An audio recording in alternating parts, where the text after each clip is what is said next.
Hello, hello, hello. Great to see you guys.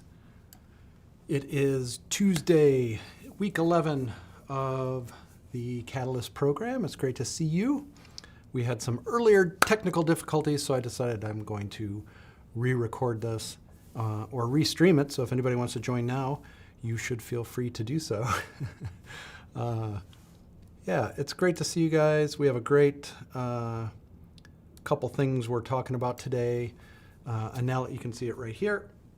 Analogous examples, brainstorming ideas, and concept sketches. What I thought was, we've been doing a really great job of having you guys focus on your research, doing interviews, looking at the context, doing secondary research, and then taking some analysis of that and starting to share what you're learning, and then framing your problem. Framing your problem saying, we started looking at the problem, we kind of thought this in the beginning, now we're starting to think our focus is over here, and therefore, how might we? And in doing that, we don't really want to move forward in the program until you get a good handle on kind of the direction. That having been said, it's always valuable to have some ideas of what you could do in response to what you've been thinking so far, researching so far, the insights you've had so far, the discussions you've had so far. Start having some ideas because they just become a different kind of data. You're not committed to any of them, and you can get out there into the real world. Here's what I'm thinking we could do.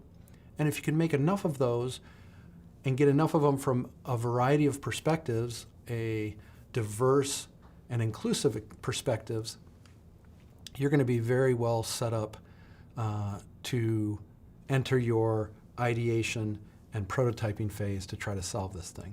So the main point being that ideation is good at any point, and so we're going to move forward with that. This is week 11. We're about to go into the fourth stage of the project or of your learning journey, where we're going to be talking about prototyping. And so you'll need some ideas to prototype before you have it, and that's another 4 or 5 week phase. So plenty of time to finish up your research, starting to ideate, and starting to prototype things. Okay, so let's get into it. Let me get my clicker, and let me move myself down to a little bit tighter. And actually, I like what I did with that other thing. Just give me a second here. I'm going to zoom this up a little bit so we're like that. Okay, nice. So let's talk about analogous examples. This is one of my favorite techniques because it's so efficient with getting good, new, relevant ideas out there about your project. It's inspiring, it's fun to do, and we found at CCI that no matter where we do teach this method or teach this skill and do an exercise with it, people pick up on it really fast, and they start seeing all the opportunity to be inspired by other things that are going on in the world, inspired into their own project and kind of breaking conventions and thinking outside the box and all those things that people say. This is one of the great ways to do it efficiently and to do it with, again, a diverse group of people that all have interesting stories to tell about products, services, experiences that they've had that are meaningful and relevant.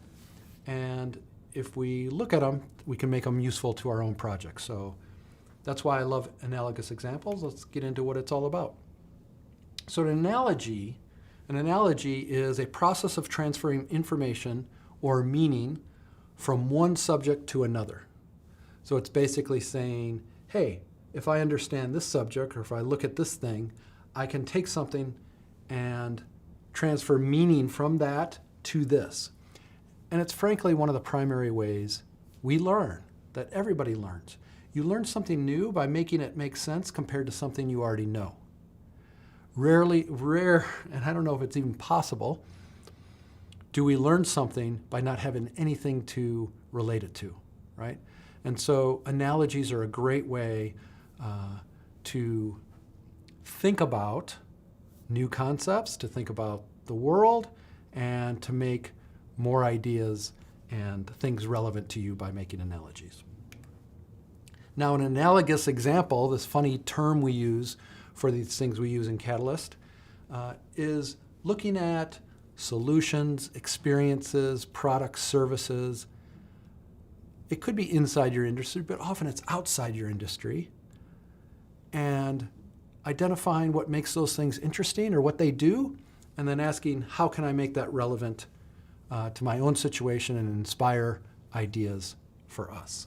So it's definitely just making other solutions, experiences analogous to what we're doing to try to inspire breakthrough ideas. So I mentioned in the Breaking Conventions and Orthodoxies the Dyson vacuum. And Dyson kind of looked at the industrial dust collectors, which used no bags. They used no bags inside the chamber. They never had to change them. They just had an exit filter. And that cleans industrial environments very well, and they're called a cyclone. And he used that as an analogy, and a direct analogy, and actually a direct concept or mechanical concept, to make this vacuum cleaner that has no bag. Actually, it works better than vacuum cleaners with filter bags in them. So that was an example I gave a couple weeks ago. But there's all sorts of things we can use. So a lot of you are in client services and you host people or you bring people into your environment. This has come up in the past on past projects that I've seen at CCI. And what is it about spas that create such a calming environment and a good experience and a place that people want to go, right? Is there anything we can learn from the example of the spa and apply it to our own? And in this case, I'm hypothetically saying, well, it's our exam room, right? So how can we make our environment calmer, more comfortable, and more pleasing so that we can start at a good spot and not be stressed with high blood pressure, et cetera. So the key is looking deeper into the notion of a spa so you don't just pull a single attribute and be very literal with saying we're going to make our exam room a spa room, because that's not what you're doing. What you're trying to do is identify the attributes that make the spa interesting or work the way it works, and see if you can inspire or take away and adapt some other ideas. So what does a spa do? Let's look at this. Well, it has a very welcoming demeanor once you come in there. People are talking softly. Welcome. We hope you enjoy your day today, right? It's very soft. It's very calming. There's warm colors, comforting colors. There's soothing lighting. It's not bright. It's not overhead fluorescent lights that make us all look pale. In fact, the spa makes us look better because of the way they've created that lighting environment. There's music. There's aromas, eucalyptus and other things. I couldn't think of another aroma of what they might use. You got lavender or something like that, right? So the way it smells, they provide you a comfy robe and slippers. And maybe they offer you a simple tea, beverage, or energy drink or something like that. So these are the things they do, and we just broke it down into very specific things. You know, music is very different than how they welcome you, right? But all of these things put together create a calming environment.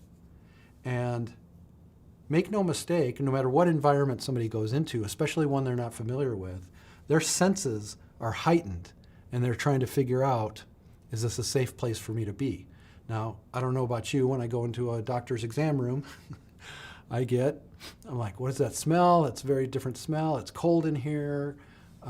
Everything is sterile, like not sterile from a good hygiene perspective, but sterile from a kind of environmental perspective, right? So people sense these things, and so why not try to make them relevant to our project? So the question is, how do we take these and first of all be inspired by them and say, what if our solution could use some of these attributes? And then ask, How might we adapt one or more of these ideas? Not take them literally, but adapt them for our situation. Now you can pull anything from, you can pull from all sorts of areas of society, the world, solutions, products, etc. So let's look at this. There's Trader Joe's, and this is one Diana at CCI likes to use. They are known for an interesting experience, for passionate customers, people that just love their stuff. Why? Well, first of all, they have like 70 or 80% of the products in their store are their own brand, are things they've figured out. Secondarily, for a portion of those things, they try to do things that are memorable, worth remarkable, unique flavors, interesting packaging to pull the kit together and make it easy for you to prepare.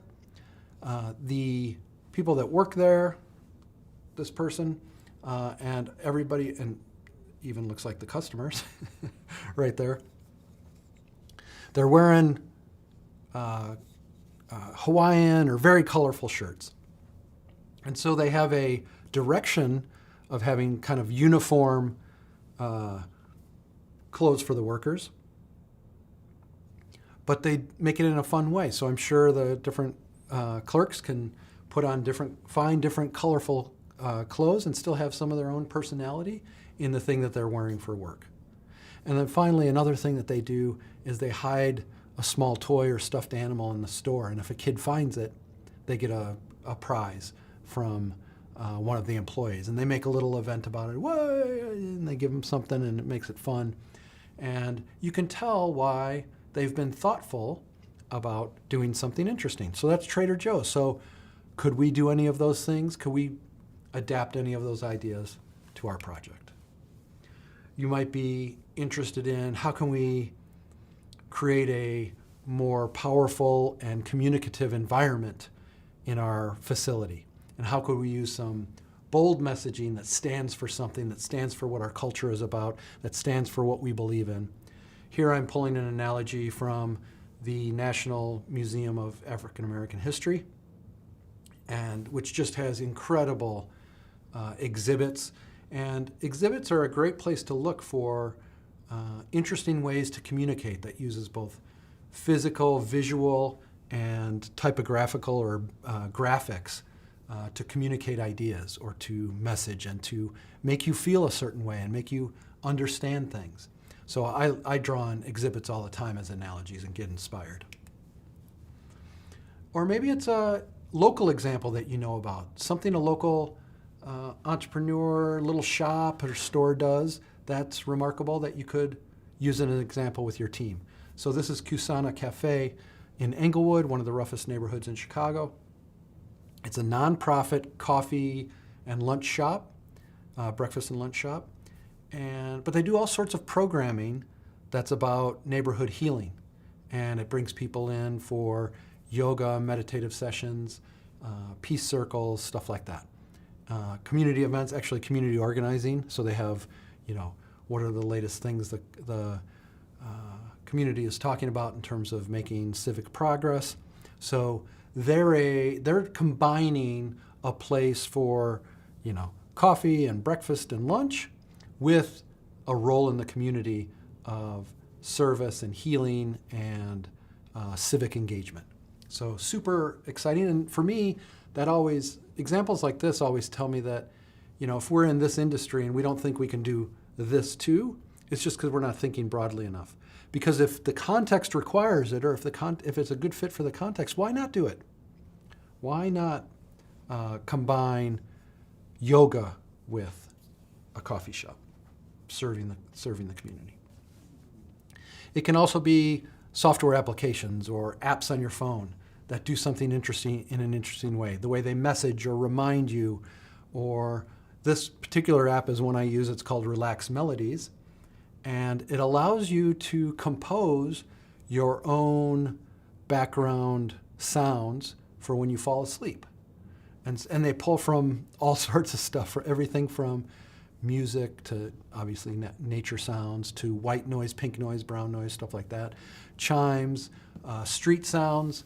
And it's really cool. They just have these I mean, they're all represented here as wind chimes, but you just click on them and it stacks those sounds, and you can find something that you really like, that you're like, oh, that's kind of cool. It reminds me of this, this, and this, and then you fall asleep to it.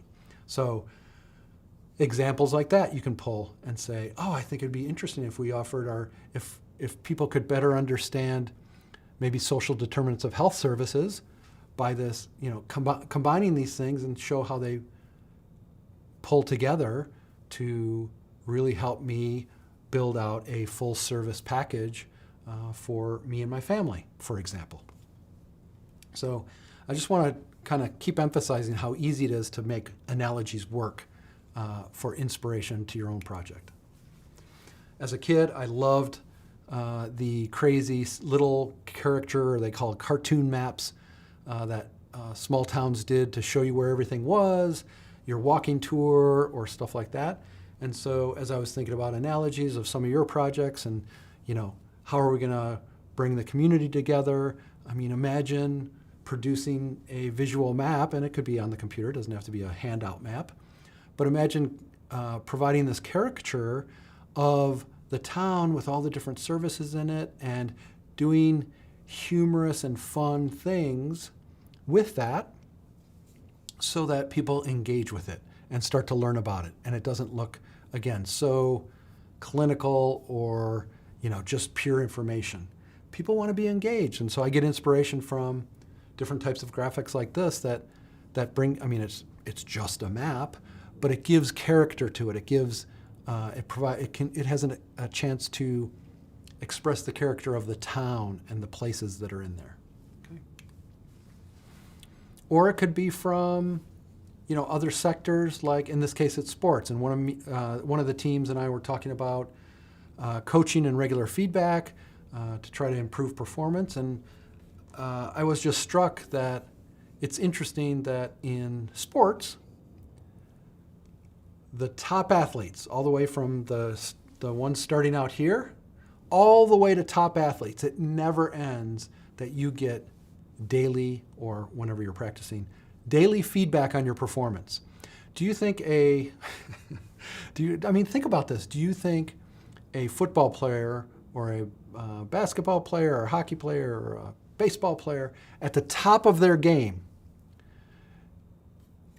if you really think about it, you're thinking they have a batting coach, they have a throwing coach, they have a fitness coach, and they're tweaking them all the time like a batting coach. Like, do you think they don't understand the concept of batting? No, because feedback, of course they understand the concept of batting, but getting better and better is tweaking and honing and shaping and giving a third-party point of view on what's working, what's not working. Something you may be doing, a little posture change that you did that seems to be improving, or not so much, right? What if we could adopt?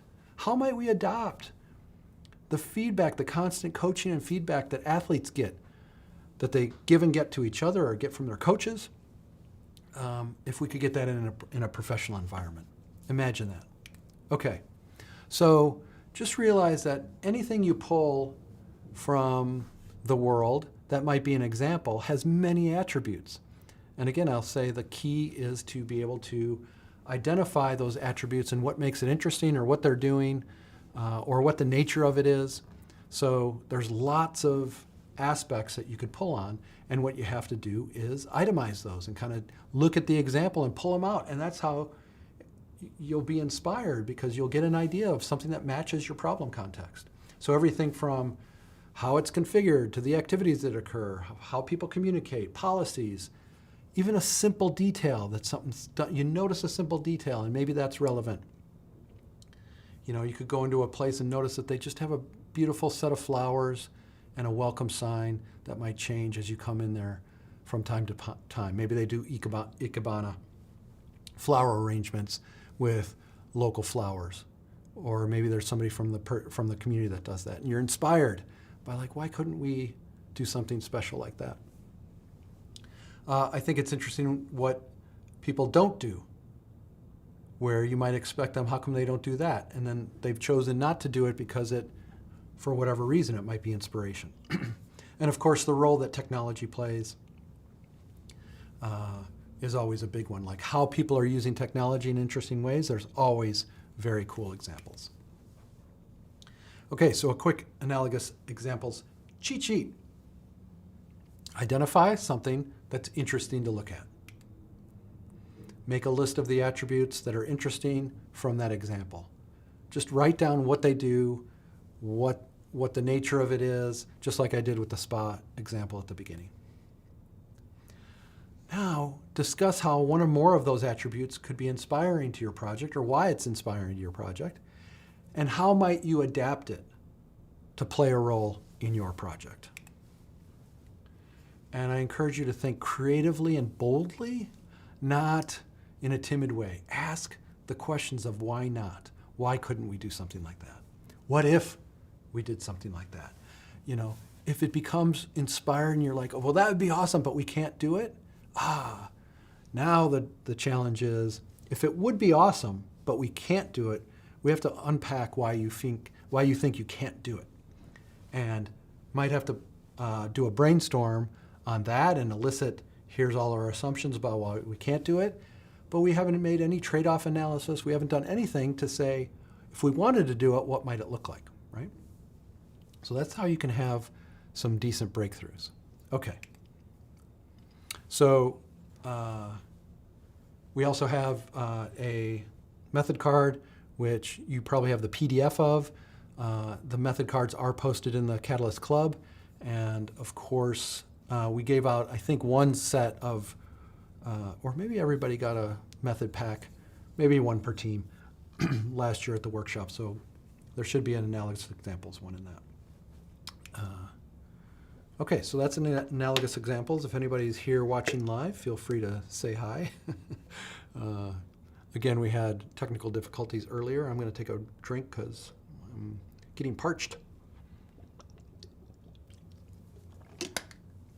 Okay, so that's analogous examples. Whoops. Now I want to talk a little bit about brainstorming.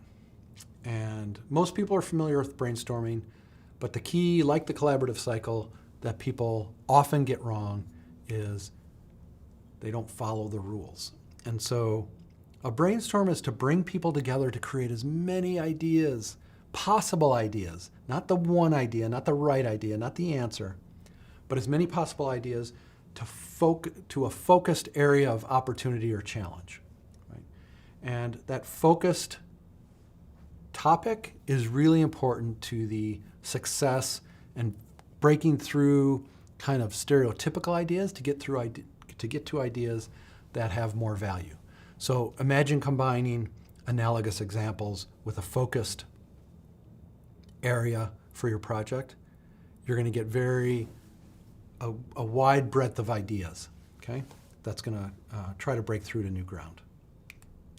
So I mentioned before, and I got the timing off, but the reason people don't do well in brainstorming is because they don't kind of follow the rules or the principles of a good brainstorm.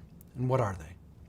First of all, it's to stay focused. And it's picking your how might we statement and doing a 20-minute brainstorm just on that, and then pick another area and do a brainstorm on that. It's very healthy and productive to kind of focus and then go and do something else and then go doing something else versus having ideas about all different aspects of your project all at once. That puts a high cognitive load on people trying to hear your ideas in this area when they're thinking about this aspect of the project. So stay focused. Be visual. This is not about talking and discussing and debating. It's about getting ideas out, sharing them, and getting them up on the wall or getting them up in Miro, etc. Okay? And it's to be visual because this brings a whole nother dimension of creativity, interpretation, communication, brain motor skills that are known to improve your thinking and widen the types of things you think about if your hand and eyes are also moving and seeing visual things. So there's a lot of benefits to being visual. And it's about creating lots of ideas. And so it shouldn't be like, we got 3, let's stop. It should be 20, 40, 50, 70. Remember, your groups, if they have 3 to 5 people, and everybody has 10 to 15, that's 30 to 50 ideas, 30 to 60 ideas. So you can get a lot of ideas out quickly by working together and bringing people together and being inspired by each other. So defer judgment and debate, and don't sit there and discuss ideas. Just get them out there. And I have to credit Laura Blumenthal at CCI for this awesome picture. Apparently she believed it was up for judgment whether the chicken sandwich, which has the 2 chicken patties as the bun, as if there's some debate about that, whether it's good or not. Of course, that's an excellent idea. So good. So don't debate, don't judge, don't sit there and worry about any of the ideas that are being shared, except what does that make you think of? You want to encourage wild ideas. You want to say things even if you believe in the back of your mind they're not feasible. You want to say them because it changes what people are thinking. It'll make people laugh. It'll lighten the mood, right? So encourage wild ideas. And for the people who are terribly conservative and don't really think outside the box, encouraging them to be wild might just be the breakthrough you need to get to that plausible, interesting, different idea, right? So you really want to, because you don't have to use anything you say. None of it is, this is an attempt to make a correct answer to the problem statement. That's not what this is. It's like, how many different ways can I think about solutions to this problem? Because there are an infinite number. If there's an infinite number, why don't you check out 20 or 30 of them? That would be a small sample size of your total set that's possible. And that's what a brainstorm is about. Remember I said, don't judge, don't think about whether you think the ideas are good or bad. This is the corollary. Build on other people's ideas. So when you hear something, the first thing you should think is not, do I think it's a good idea? It should be, interesting, what does that make me think of? How could I go forward with that? How can I build on top of it? This is a principle in improv, if any of you guys are improv students or appreciators of the field. It's a yes and attitude. Yes, get that idea out, and you could do this, and you could do that, and you're building on things. And then, of course, sharing one idea at a time so that you're not all talking over each other and you're not hearing. And when somebody's sharing, you're actually listening and not ignoring them and doing your own thing. This whole idea of listening and building on top of ideas is a very powerful part of a brainstorming process. Okay, so I'm not going to go through them again. They're here over on the left-hand side. And you need to remember to bring optimism and energy to these. This is not about, let's get together and do our brainstorm. What are you guys thinking of? You know, it's not that. It's like, let's go. Nice idea. What's another one? How else can we think about that? How is that like what they did for the Oscars this year? And you're just using good lateral thinking to come up with really interesting ideas against the, in relation to the focus that was provided, right? And so you're all trying to be in that realm of ideation. It doesn't mean things don't spill off into the sides and you get a random idea. It's like, I want to save this one for this other area. Put it down, that's great, right? But anyway, bring optimism and energy. Okay, so that's brainstorming. Now let's talk about concept sheets. Concept sheets are the way you capture your ideas in a brainstorm when you're working on substantial problems. A concept sheet is more than a sticky note, but it's still fast to do, but it adds a little data, it adds a little visual, it adds a little character to it that, and by character I mean context and additional information that helps you get a sense of where that idea could go. So what does a concept sheet have? It's real simple. They're not fancy. They're just specific in what they're trying to do. So they have a title and a short description. They have a simple visual of some sort or multiple visuals. It could be a diagram. It could be here, a couple little containers that are labeled. And then it has labels and call-outs about additional detail. Here's the here's how it could work. Here's what we're bringing into this. It also does this. So you're just adding a little detail to flesh it out. So title and short description, simple visual, labels and callouts. That's it. And then you ask, well, how do I draw? Well, I have a whole drawing tutorial for you here. We're going to go through how to make very helpful drawings for your concept sheets. So first of all, you understand your tools. You're usually using something like a Sharpie, and your grammar, your inventory are squares, circles, triangles, and lines. And they can be straight lines or they could be squiggly lines. But you got this inventory of shapes. And then what do is you put them together to make simple little drawings. And so what do we see? Well, the first one, looks like perhaps a person with a skirt on with a couple things in their hands, showing us stuff, or maybe they're shaking things. Obviously, it'll make more sense within the context of the concept sheet. Second one looks like a truck, or actually it looks like a Tesla of some sort going very fast. And then you have a rocket ship, or maybe this drawing, it retracts its wheels and goes to the moon. Okay. The point being, you use the drawing skills you've always used, which are simple doodles that capture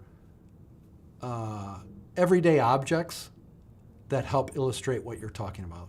Or if you're going to draw an interface is nothing more than text and buttons and information that's on that page, right? So you can always kind of illustrate, to a certain extent, what's on your concept sheet. So don't be afraid of drawing.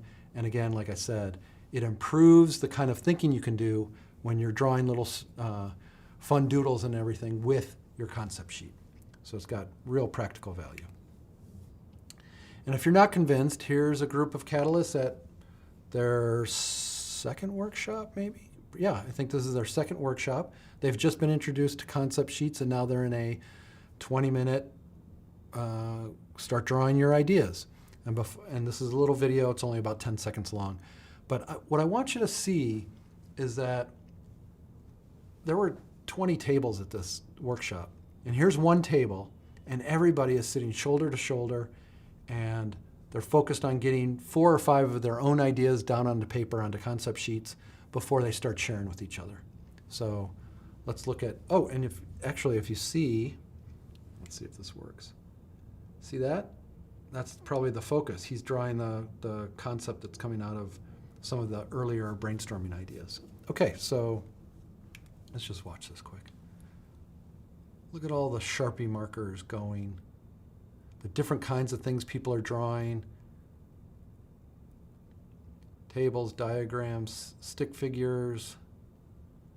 Somebody holds their pen in an interesting way between their index and other finger. It cracks me up. Does that work on here? No, it doesn't work on there.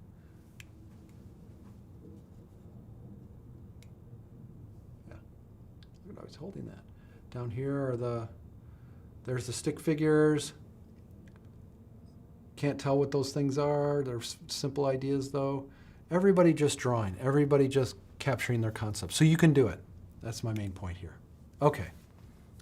So use a half sheet of printer paper or a large horizontal Miro sticky.